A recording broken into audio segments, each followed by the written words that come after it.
Throughout World War II, the US constructed many new planes to be used in war.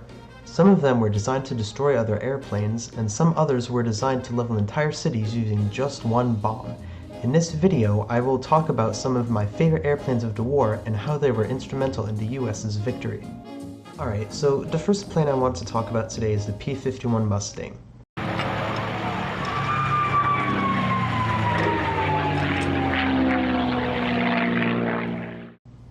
The P-51 Mustang was one of the most beautiful planes of the entire war. Built by North American Aviation, the Mustang was introduced in 1942 in the Royal Air Force.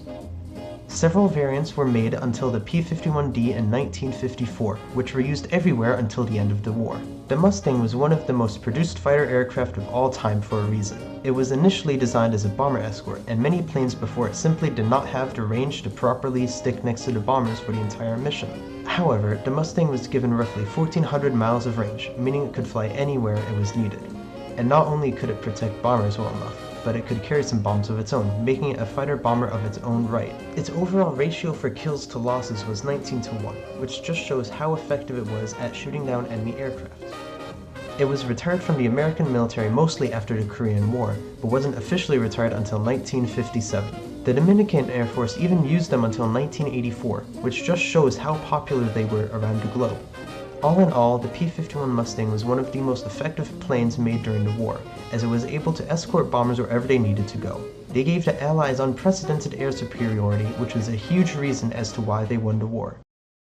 Up next, we have the B-29 Superfortress, which was the most expensive weapon developed by the US in World War II.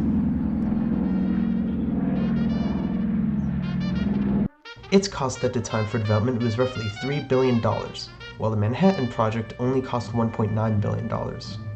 Many innovations were put into the project, such as remote-control turrets, a pressurized cabin, new powerful engines, and many more. However, many of these new innovations came with tons of new bugs, which took even more money to make everything work out.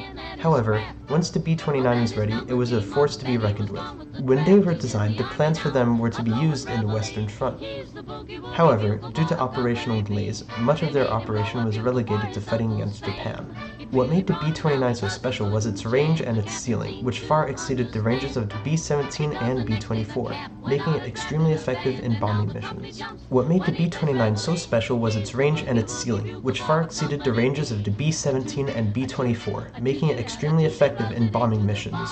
One of the main missions carried out by the B-29s during World War II was firebombing Japan. They also carried out higher altitude missions to strike more specific targets. However, one of the main purposes of the B-29 was to drop the atomic bombs. On August 6, 1945, the Enola Gay, a modified B-29, dropped the atomic bomb Little Boy on Hiroshima. 3 days later, another modified B-29 named Boxcar dropped Fat Man on Nagasaki, which led to the surrender of Japan and the end of World War II. Some B-29s served in the Korean War 5 years later. However, they were pretty quickly phased out for the B-52 in the mid-50s.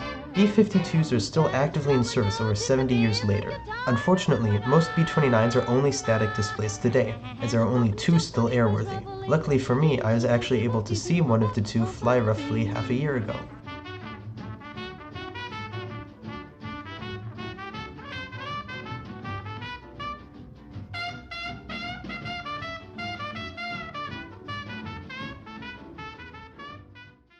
The last plane we're going to talk about today is the F-4U Corsair.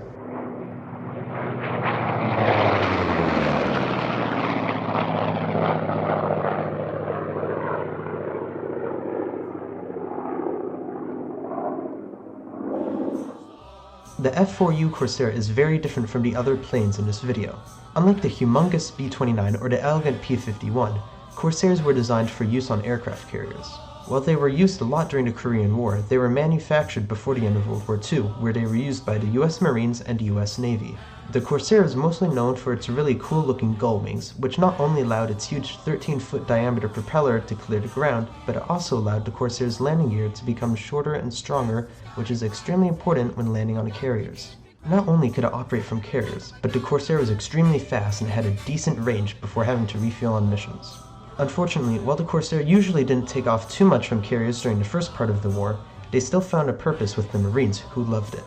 Corsairs were used extensively against Japanese forces in very important battles in many locations, including Guadalcanal, Iwo Jima, and Okinawa. The Corsair's nickname is the Angel of Okinawa, or Whistling Death, due to its high effectiveness against Japanese planes in the Battle of Okinawa. In 1944, the Navy finally figured out how to effectively use them on aircraft carriers, which caused the Corsair to be the premier way to challenge kamikaze planes.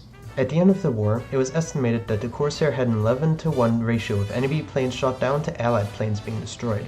The Corsair was much more than just a cool-looking plane, as it helped America handily defeat the Japanese in many battles. Its legacy is cemented as a really cool-looking plane that any enemy would think about twice before engaging in a dogfight. In conclusion, the US constructed many planes during World War II.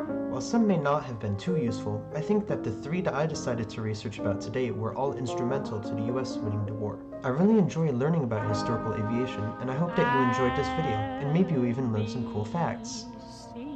See you later. In all the old familiar places.